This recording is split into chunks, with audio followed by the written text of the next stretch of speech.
Hello दोस्तों, मैं हूं अकरम। मैं स्वागत करता हूं द BITN के इस प्लेटफॉर्म में आपका। आज हम डिस्कस करेंगे डेक्कन राइट्स। ये लेसन पूरी तरह से NCERT के इंडियन हिस्ट्री पार्ट 3 पर बेस्ड रहेगा, जिसमें हम इन डिटेल देखेंगे कि क्या रीजंस थे जो पीजेंट्स ने ये रिवॉल्ट किया मनी लेंडर्स और ट्रेडर्स के अगेंस्ट में। इसका क्या इम्पैक्ट हुआ, ब्रिटिशर्स ने इसको लेकर के क्या पॉलिसीज में चेंज लाए। So let us start. मैं अपने बारे अगर कुछ डिटेल्स आप लोगों को, तो मैं ग्रेजुएट हूँ पॉलिटिकल साइंस में। मैं GS पढ़ा रहा हूँ पिछले 3 सालों से। मैंने रिटन एग्जाम्स क्लियर किए हैं UPSC CDSE SSC CGL और SSC CPO का। ये है मेरा टेलीग्राम का लिंक, जिसमें इस लेसन से रिलेटेड सारे PDFs आपको मिल जाएंगे। साथ ही जो प्रीवियस लेसन्स मैंने पढ़ाए हैं उसके PDFs भी आपको यहाँ पर मिल जाएंगे। अगर हम जोग्राफिकल लोकेशन की बात, तो ये राइट डेक्कन इंडिया में कंसंट्रेटेड था। See this is the part of Deccan. और ये राइट बेसिकली यहाँ पर 2 districts, that is Pune and Ahmednagar, उसमें कंसंट्रेटेड था। सबसे ज्यादा इंपैक्ट वहां फील किया गया था। अगर हम इसके पीछे का कुछ बैकग्राउंड हिस्ट्री को देखें, सो वी विल सी कि जो पूरा 19th सेंचुरी था, वहां पर देश के कई हिस्सों में हम लोगों ने ऐसा देखा है कि जो पीजेंट्स थे वो रिवॉल्ट में खड़े हुए। वो खड़े हुए मनी लेंडर्स और ग्रेन डीलर्स के अगेंस्ट में। तो ऐसा ही 87-85 का जो ये रिवॉल्ट था, ये भी कुछ ऐसा ही था। ये मूवमेंट स्टार्ट हुआ सूपा, जो कि पुणे डिस्ट्रिक्ट में है, 12 में 1875 को। यहाँ हुआ क्या कि जो रैयत्स थे, यानी जो किसान थे, जमीन के मालिक थे, वो आसपास की एरिया से गैदर हुए और उन्होंने शॉपकीपर्स की दुकानों को जलाया। और वहां पर जो अकाउंट बुक्स रखे रहते हैं, अकाउंट्स बुक यानी कि जहां पर वो डेबिट और क्रेडिट लिखते हैं कि किसे कितना पैसा दिया और किसे कितना पैसा हमें लेना है, तो वो अकाउंट बुक्स, डेट बॉन्ड्स और कुछ केसेस में तो साहूकार यानी वो मनी लेंडर्स, उनके घरों को भी आग लगा दिया। ये जो रिवॉल्ट था, ये पुणे से फैल करके अहमदनगर पहुंचता है और फिर तकरीबन अगले 2 महीनों में ये 6500 स्क्वायर किलोमीटर का एरिया कवर अप कर लेता है, जिसमें 30 से ज्यादा गांव रहते हैं। और अगर हम पैटर्न को देखें, तो पैटर्न हर जगह बिल्कुल सेम रहता है कि साहूकार को अटैक किया गया, अकाउंट बुक्स को जलाया गया और डेट्स बॉन्ड को डिस्ट्रॉय किया गया। अब हम थोड़ा पीछे चलते हैं और आखिर देखने की कोशिश करते हैं कि रीजन क्या था। सबसे पहले रेवेन्यू के टॉपिक पर बात करते हैं। सी 1810 के बाद एग्रीकल्चर प्राइसेस जो थे, जो प्रोड्यूसर्स थे, उनकी दाम बढ़े। अब ये दाम बढ़ने से क्या हुआ कि नॉर्मल किसान तो बहुत ज्यादा नहीं, पर हाँ जो जमींदार थे उन्होंने काफी मुनाफा कमाया। अब चूंकि permanent settlement act Lord Cornwallis 1793, I hope आप लोगों को पता होगा। मैं चाहूंगा कि आप कमेंट में मेंशन करके बताएं परमानेंट सेटलमेंट एक्ट के बारे। तो परमानेंट सेटलमेंट के बारे में मैं इतना बता दूं कि इसके अंदर जो रेवेन्यू था, जो गवर्नमेंट को जाता था, वो फिक्स कर दिया गया था।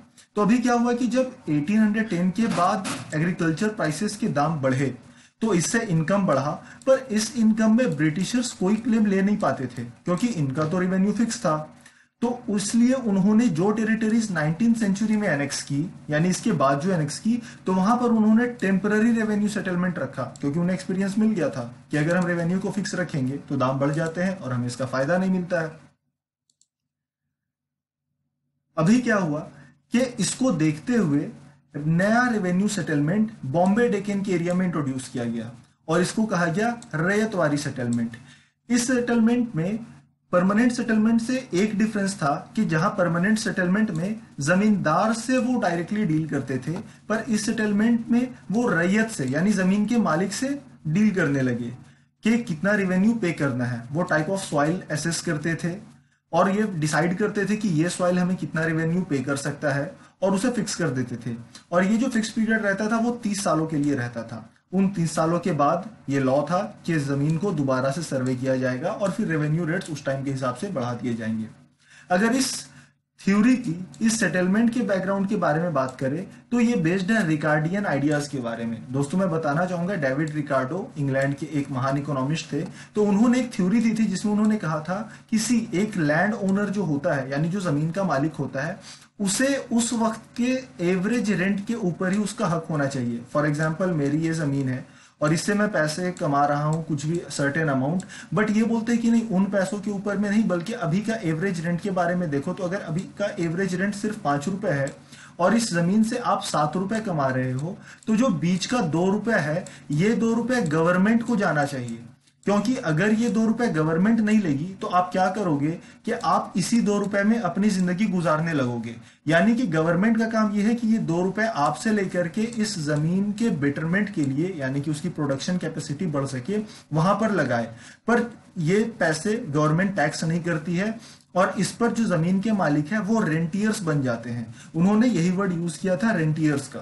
तो ये थ्योरी यही कहती थी कि ये जो एवरेज रेंट प्रिवेल करता है, यानी जो एवरेज रेंट होना चाहिए सिर्फ उसी पर क्लेम होना चाहिए, और अगर ये जमीन इस एवरेज रेंट से ज्यादा यील्ड करती है, यानी प्रोडक्शन उससे ज्यादा होता है, तो जो लैंड ओनर है उसके पास जो सरप्लस रहता है उसे टैक्स करना पड़ेगा गवर्नमेंट को। अगर टैक्स नहीं लिया जाएगा तो जो कल्टीवेटर्स हैं वो रेंटियर से बन जाएंगे, यानी वो इस एक्स्ट्रा जो मार्जिन बच रहा है उनके पास वो उसी पर अपनी जिंदगी गुजारने लगेंगे, और जो सरप्लस इनकम है वो लैंड के इंप्रूवमेंट में नहीं लगाया जाएगा। जो पहला रिवेन्यू सेटलमेंट है दोस्तों वो बॉम्बे डेकेन में 1820 में इंट्रोड्यूस किया गया। अब उन्हें तो एक्सपीरियंस था परमानेंट सेटलमेंट का, और उन्होंने बोला था कि हम यहाँ पर रिवेन्यू काफी कम रखे हैं। तो उन्होंने क्या किया कि इस रेवेन्यू सेटलमेंट में जो उन्होंने बॉम्बे डेकन में किया था, उन्होंने रिवेन्यू इतना ज्यादा हाई कर दिया कि जो किसान है वो अपने गांवों को छोड़ करके जाने को मजबूर हो गए। It was very much clear कि वो रेवेन्यू पे ही नहीं कर पाएंगे, उनकी जमीन कॉन्फिस्केट हो, उनके अगेंस्ट कोई एक्शन हो। इससे ज्यादा बेटर है कि उन्होंने डिसाइड किया कि हम अपनी जमीन को छोड़ करके यहां से चले जाएंगे। व्हाट हैपेंस नेक्स्ट इज कि 1830 आते आते हम देखते हैं कि जो एग्रीकल्चर प्राइसेस है उसमें भी एक शार्प डिक्लाइन होता है, दाम बहुत ज्यादा घट जाते हैं, और ये दाम जो घटना शुरू करते हैं वो तकरीबन अगले 15 सालों तक के घटते चले जाते हैं। साथ ही साथ 1832 से 1834 के बीच में एक सीवियर फैमाइन आती है, जिसमें कहा जाता है कि लगभग आधी आबादी को अपनी जान से हाथ धोना पड़ा था। अब इन सारी परेशानियों की वजह से क्या होता है कि जो किसान है उसकी इनकम और ज्यादा गिरते चली जाती है। अब किसान का इनकम कुछ हो नहीं रहा है, वो अपना घर नहीं चला पा रहा है, उसकी जान जा रही है। How he is expected to pay the revenue? होता क्या है कि जो अनपेड बैलेंस है रिवेन्यू का वो उसके ऊपर चढ़ता चला जाता है। अब सवाल यहां पर यह आता है कि कल्टीवेटर आखिर इतने सालों तक जिया कैसे, कि एग्रीकल्चर प्राइसेस नीचे चले जा रहे हैं, उसको रेवेन्यू भी पे करना है, यहाँ पर फैमाइन भी चली आ रही है, और ज्यादातर जो फार्मर्स है वो काफी स्मॉल फार्मर्स होते थे, माइक्रो फार्मर्स होते थे, बहुत छोटे छोटे जमीन के हिस्से होते थे जिन पर उनको खेती करनी पड़ती थी। तो आखिर कल्टीवेटर इतने सालों तक ये जीता कैसे था? बेशक उनके पास कोई ऑप्शन नहीं था बल्कि कर्ज लेने का। उनकी जिंदगी अगर कहा जाए तो बिना एक मनी लेंडर से लोन लिए हुए गुजर ही नहीं सकती थी, लेकिन एक बार वो जो लोन ले लेता उसको पे बैक करना लगभग नामुमकिन था उसके लिए। जैसे जैसे उसके ऊपर कर्ज बढ़ता चला जाता, उसको पे करने के लिए उसको और कर्ज लेने पड़ते, उसके ऊपर और लोन चढ़ता चला जाता, लोन, उसका इंटरेस्ट, नए लोन्स, तो लोन आखिरी में अनपेड ही रह जाते थे, और पीजेंट्स टोटली डिपेंड हो जाता था मनी लेंडर के ऊपर में। इस साइकिल को ब्रिटिशर्स ने कुछ हद तक नोटिस किया कि जो अनपेड अमाउंट है वो मनी लेंडर्स का, वो अभी काफी ज्यादा पेंडिंग चला जा रहा है, और पीजेंट्स के ऊपर भी काफी ज्यादा परेशानी आ रही है। तो 1840s में ब्रिटिश ऑफिसर्स ने रियलाइज करके ये माना कि 1820 का जो सेटलमेंट है वो हार्श है, तो हम क्या करते हैं कि जो रिवेन्यू के डिमांड्स है उसको थोड़ा कम कर देते हैं। इनके ऐसे डिसीजन के बाद 1845 में जेन्युइनली इकोनॉमी खुद से इंप्रूव हुई, और जो एग्रीकल्चर प्राइसेस है वो रिकवर होना स्टार्ट कर जाते हैं। कल्टीवेटर्स अपने कल्टीवेशन को और फैलाना स्टार्ट करते हैं, वो देखते हैं कि अच्छा अभी हम खेती कर रहे हैं तो हमें इसमें फायदा हो रहा है, तो वो चाहते हैं कि हम इस खेती को और ज्यादा फैलाएं। लेकिन सवाल यह है दोस्तों कि खेती को और बढ़ाने के लिए तो हमें और हल चाहिए, हमें और कैटल चाहिए, बैल चाहिए, हमें जमीन चाहिए, और हमें बीज चाहिए। अब इन सारी चीजों के लिए फिर उन्हें किसके पास जाना पड़ेगा? मनी लेंडर्स के पास, जो फिर अपने मन मर्जी से उनके ऊपर में लोन होगा। द होल कॉन्सेप्ट यहां पर से ये निकल आ रहा है कि चाहे कुछ भी हो जाए, एक नॉर्मल पीजेंट के लिए चीजें कितनी ज्यादा डिफिकल्ट हुआ करती थी। अभी हम देखते हैं अमेरिकन सिविल वॉर का इंपैक्ट, कि वो इंडिया पर क्या हुआ। सी, अमेरिकन सिविल वॉर 1861 में स्टार्ट हुआ। उस टाइम पर अमेरिका से मेजॉरिटी ऑफ एक्सपोर्ट्स ब्रिटेन में एज अ कॉटन जाता था। यानी कि अगर हम पहले के टाइम को देखें तो ब्रिटेन की मिल्स में जितने कॉटन की जरूरत होती थी उसका 3/4 अमेरिका से ही जाता था। लेकिन चूंकि अमेरिकन सिविल वॉर में वहां की इकोनॉमी पूरी तरीके से डिस्टर्ब हो गई, ये इंपोर्ट वहां पर, या अमेरिका का जो एक्सपोर्ट था वो नॉर्मल से घट करके सिर्फ 3% रह गया। अब यहाँ पर तो मिल्स में कॉटन की जरूरत थी, अब दूसरा ऑप्शन क्या है हमारे पास, तो इंडिया इमर्ज करता है वहां पर अल्टरनेट, कि ठीक है इंडिया हमें कॉटन प्रोवाइड करेगा। इंडिया में इस मौके को बहुत अच्छे से यूज किया एक्सपोर्ट मर्चेंट्स ने। उन लोगों ने देखा कि मौका बहुत अच्छा है, कॉटन के प्राइसेस आसमान छू रहे हैं, वो उन्होंने अर्बन साहूकार्स को, यानी जो मनी लेंडर्स है, उन्हें लोन दे दिया और उनसे कहा कि हमें कॉटन चाहिए। जो अर्बन साहूकार्स है, जो शहर के मनी लेंडर्स है, उन्होंने सेम पैसे फिर गांव के मनी लेंडर्स को दिया कि ठीक है तुम किसान को पैसे दो और वो हमें कॉटन प्रोड्यूस करके देखेगा। अचानक से जो रैयत्स थे डेक्कन के, वो देखते हैं कि उन्हें तो लिमिटलेस क्रेडिट मिल रहा है, यानी कि वो बस जितना पैसा चाहे वो साहूकार, वो जो मनी लेंडर है, वो उन्हें देने को तैयार है, because the money lender is seeing his profit in it. At the conclusion we can see कि बॉम्बे डेक्कन में जो कॉटन प्रोडक्शन है वो एक्सपैंड करने लगता है।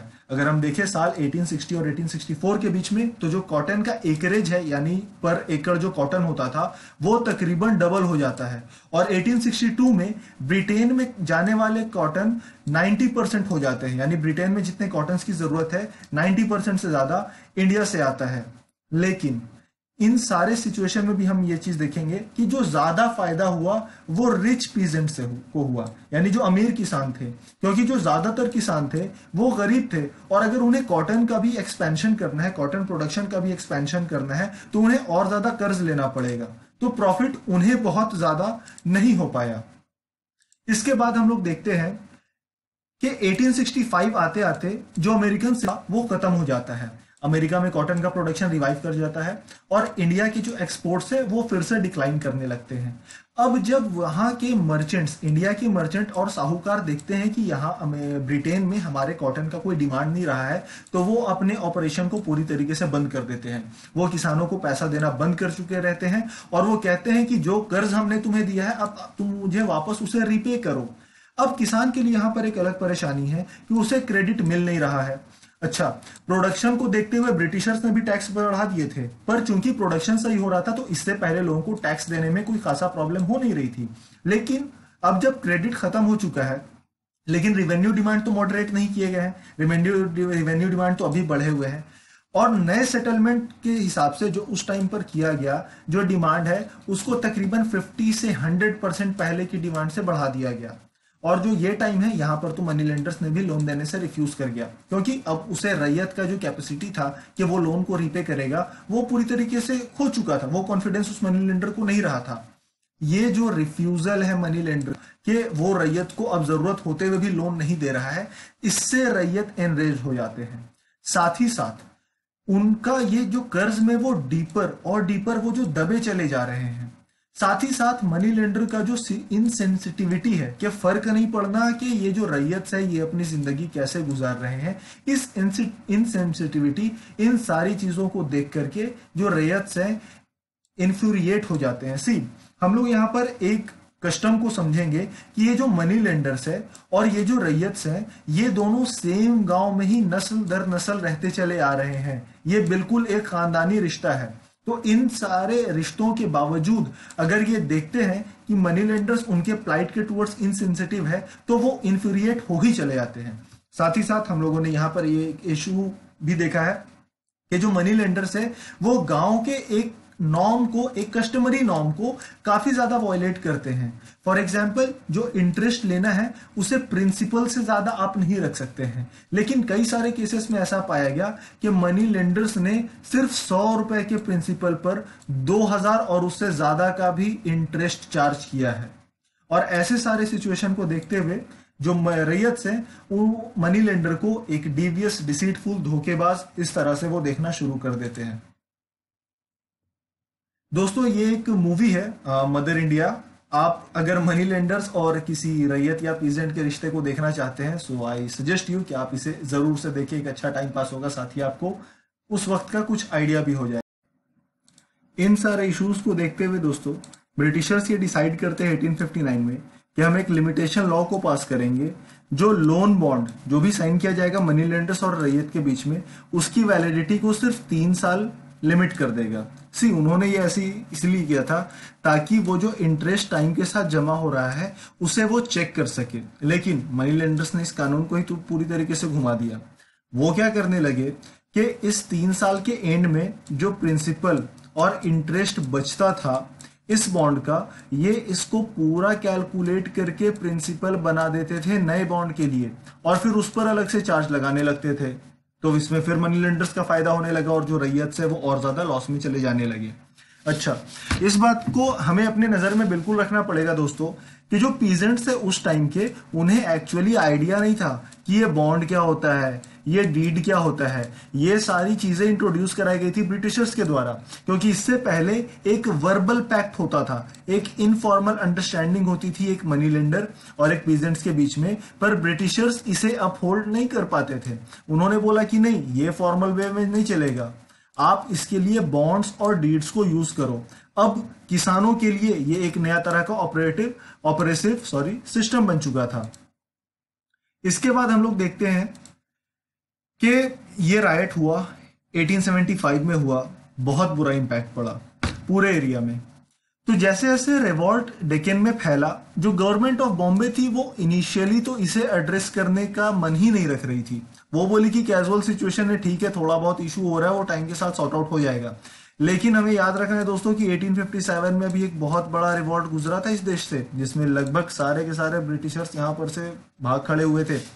तो गवर्नमेंट ऑफ इंडिया के लिए ये जो मेमोरीज 1857 की, ये आज भी ताज़ा थी। तो उन्होंने बॉम्बे गवर्नमेंट को प्रेशराइज किया कि वो एक कमीशन को सेटअप करे जो इन्वेस्टिगेट कर पाए कि एक्चुअली ये राइट्स क्यों हुए थे।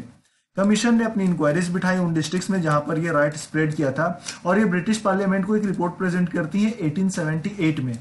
ब्रिटिश गवर्नमेंट ने एक्सक्लूसिवली इन ए स्पेशल वे ये पूछा था डेक्कन राइट कमीशन से कि आप जज करो और बताओ कि क्या जो गवर्नमेंट रेवेन्यू का लेवल है वो रिवॉल्ट का रीजन है। क्या आप बता सकते हैं कि हाँ, रेवेन्यू ज्यादा था, जिसको पे करने के लिए जो मनी लेंडर्स है उनसे रैयत को लोन लेना पड़ता था, और फिर इस लोन के साइकिल में वो फंस जाते थे, हमने पहले रेवेन्यू ज्यादा रख दिया था, एटसेट्रा एटसेट्रा। लेकिन इस डेक्कन राइट कमीशन ने इन सारी चीजों को नेग्लेक्ट करते हुए सिर्फ ऐसे एविडेंस रखे जिसमें ये रिपोर्ट किया गया कि सिर्फ और सिर्फ मनी लेंडर्स ही जिम्मेदार हैं और उन्हें ही ब्लेम करना होगा, और कॉलोनियल गवर्नमेंट का इसमें कोई रोल नहीं है। तो दोस्तों, ये हमें फिर से एक बार कॉलोनियल गवर्नमेंट का वो फेस शो करता है जहां पर उन्होंने कभी एडमिट ही नहीं किया कि ये जो डिसकंटेंट है, ये जो लोगों के अंदर नाराजगी है, ये गवर्नमेंट एक्शन के वजह से भी है। So that was all about our lesson my friends. मैं चाहूंगा कि ये लेसन आपको कैसा लगा आप मुझे कमेंट करके जरूर बताएं। साथ ही साथ अगर इसके अंदर कोई ऐसा कॉन्सेप्ट या फिर टॉपिक रहा है जिसके ऊपर में आप चाहते हैं मैं कोई एक्सक्लूसिव वीडियो बनाऊं, तो आप प्लीज मेरे को कमेंट करके बताएं। मुझे आपसे जुड़ने में और आपके लिए वीडियोस बनाने में बहुत ज्यादा खुशी होगी। Thank you.